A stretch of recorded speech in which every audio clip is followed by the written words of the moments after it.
Catie's first magical adventure. It was summertime on the island of New Florida, and Dwee and Becky were delivering timber to South Nutham.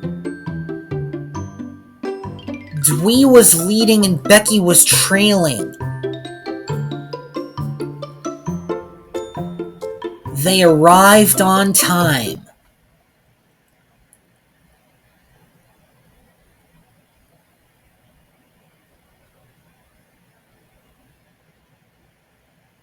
"Where's all this wood coming from?" asked Catie. "The new timber yard," said Dwee. "Becky and I collected it this morning." "I hope it's special," said Catie. "It really is special," said Becky. "We need a lot of it today. Mr. Cakester arrived." "When you pull a long train full of diapers," said Mr. Cakester, "you need to deliver the dead-heading car to Flatport." "Sounds good, sir," said Catie. And she steamed out of the yard.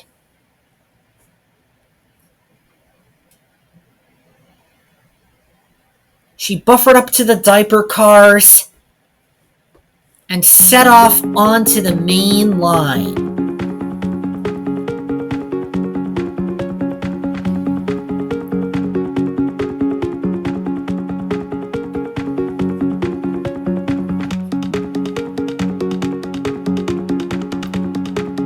The diaper cars were loaded up and stacked with diapers, and people needed a lot of them. Catie's multiple unit cables were connected into the rolling stock, which she would send a signal to the brake van in the rear. It was a long train.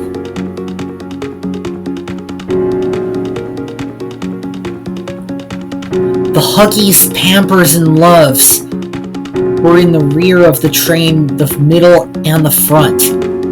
But Catie didn't mind. The train was really heavy, full of clean, fresh diapers for clean babies and toddlers after changing them.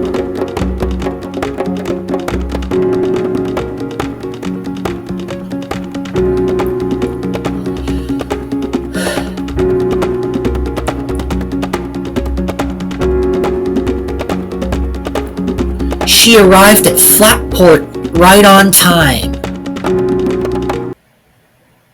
"That's a lot of diapers, Catie," said Ida. "I have to collect horses for a horse show today." "I hope we need a lot of diapers for New Florida," puffed Sasha. "We really do," said Catie. "A pampered horse needs to be taken care of for you, Ida." "Of course we need pampered horses," said Ida. "It's not pampered like the diaper in this case." "Horses don't wear diapers!" shouted Sasha. "That would be so silly! Mr. Cakester would not like that at all!" She was cross. The dead-heading diaper car was uncoupled, and Catie puffed away with the rest of the diapers.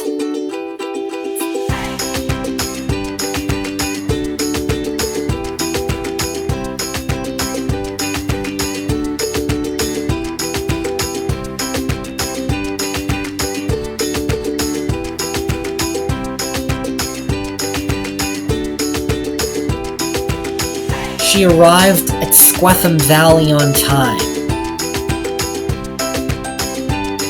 Later that day, 2 new engines named Ginny and Sharika arrived from off-island.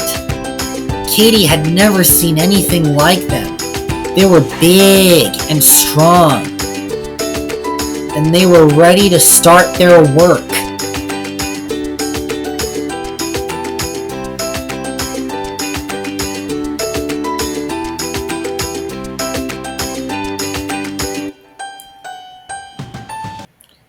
"It's nice to meet you," said Catie.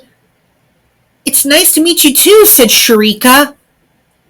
It really is, said Ginny. They collected some new train cars in the yard, and they brought them over to Union Station.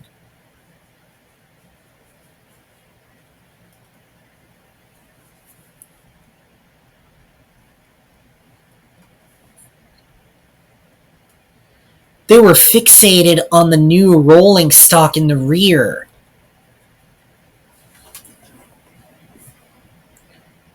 There was a baggage car, a baggage dorm, 3 sleeper cars, a dining car, a cafe car, and several Amfleet cars.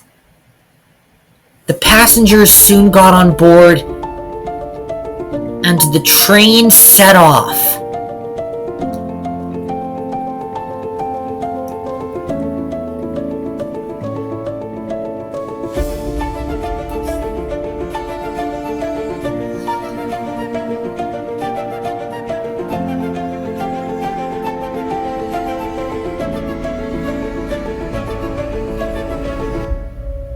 The Crescent came into view from New Orleans, Louisiana. It was on its way to Union Station in Wunzinghalf.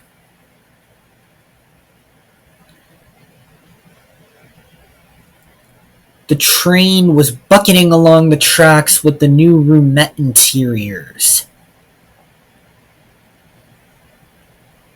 They passed through a station on their way. This is the best station ever, said Ginny. It really is, the engine said.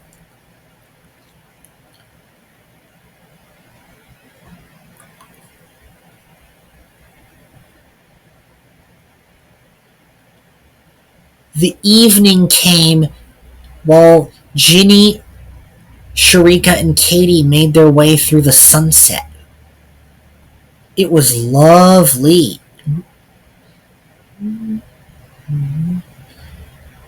The passengers were enjoying their dinner.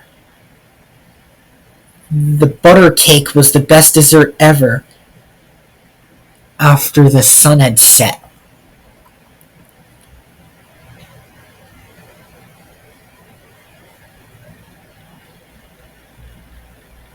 The next early morning, they arrived at the station for an engine swap. After breakfast, the 2 locomotives arrived and gave a big thunk, and Catie was so shocked she didn't see the buffers until it was too late.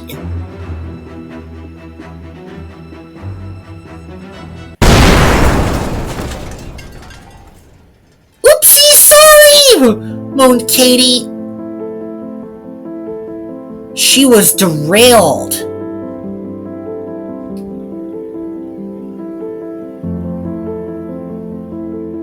Then Ginny puffed over. I'll have you back on the tracks in no time, she said. I'm glad you're all right. And then she pulled Catie back onto the tracks.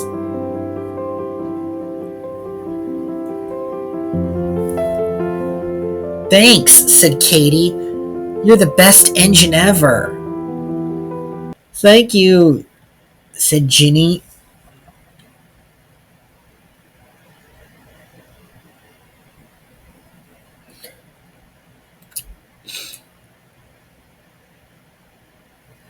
I'm starting my work in a few weeks, she said. Well, that's exciting, said Catie. They were the best friends ever.